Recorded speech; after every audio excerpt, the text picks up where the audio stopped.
से इन्हीं दोनों एग्जाम्पल में मैं आपको समझा दूंगा कि रिफ्लेक्सिव और एम्फैटिक में क्या परिवर्तन है। तो देखिए यहाँ पे लिखा है माई सेल्फ, एक ये सेल्फ वाला शब्द लिखा है, यहाँ पर लिखा है योर सेल्फ, तो ये भी सेल्फ। तो मैंने आपको क्या बताया कि ये जो सेल्फ वाले शब्द होते हैं यही हमारे रिफ्लेक्सिव भी होते हैं, यही हमारे एम्फैटिक भी होते हैं। ठीक है, तो अब हमें पता कैसे चलेगा इन दोनों में कि रिफ्लेक्सिव वाला कौन सा है सेल्फ वाला शब्द और एम्फैटिक प्रोनाउन कौन सा है।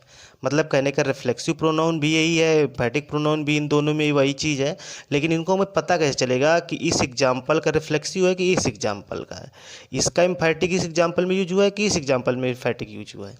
तो देखिएगा, अगर सेल्फ वाला शब्द बहुत ही बारीकी से, जिस शब्द में सेल्फ लगा हो, अगर वह कर्ता के तुरंत बाद यूज हो रहा हो, तो देखिए इस वाले वाक्य में कर्ता के तुरंत बाद सेल्फ वाला शब्द है योर सेल्फ।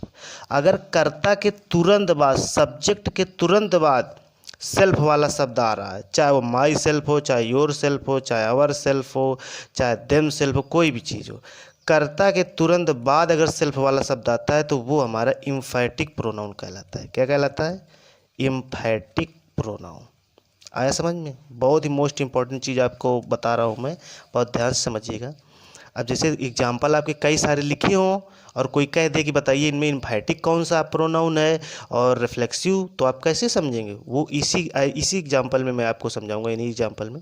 तो कर्ता सब्जेक्ट के तुरंत बाद अगर सेल्फ वाला शब्द आ जाए, वो सेल्फ वाला शब्द कोई भी हो, ठीक है, तो वो फिर हमारा जो सेल्फ वाला शब्द होता है वो दोस्तों एम्फैटिक प्रोनाउन कहलाता है।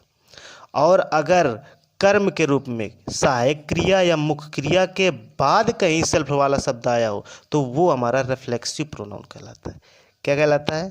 Reflexive pronoun. Reflexive pronoun. तो ये अंतर ऐसे पता चलता है दोस्तों। अगर कर्म के रूप में सेल्फ वाला शब्द आया है तो रिफ्लेक्सिव प्रोनाउन कहलाता है, और अगर कर्ता के तुरंत बाद सब्जेक्टिव कोई नॉमिनेटिव केस लिखा है उसके तुरंत बाद अगर सेल्फ वाला शब्द आया है तो वो वाला शब्द हमारा एम्फैटिक प्रोनाउन कहलाता है।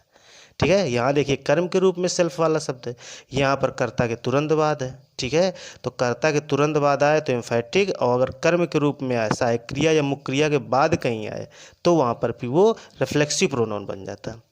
ठीक है, बहुत ही आसान है।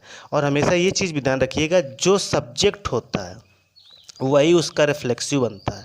देखिए यू का योर सेल्फ, यू का योर होता है तभी यहाँ पे योर सेल्फ बना है।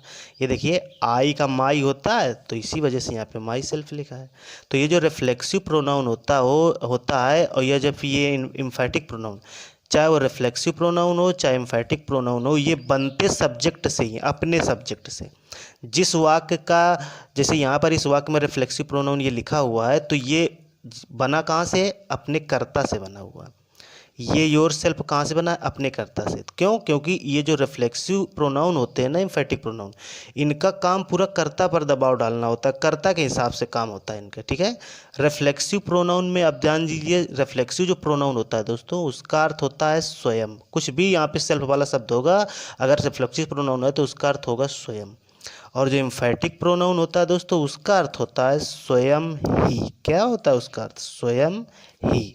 ठीक है, तो दोस्तों आशा करता हूँ कि वीडियो आपको समझ में अब आ गया होगा कि रिफ्लेक्सिव एम्फैटिक का प्रोनाउन का डिफरेंट कैसे समझा जाता है। अगर आ गया समझ में तो आप लोग चैनल को सब्सक्राइब जरूर कीजिएगा, और वीडियो पसंद आया तो लाइक कीजिएगा। धन्यवाद।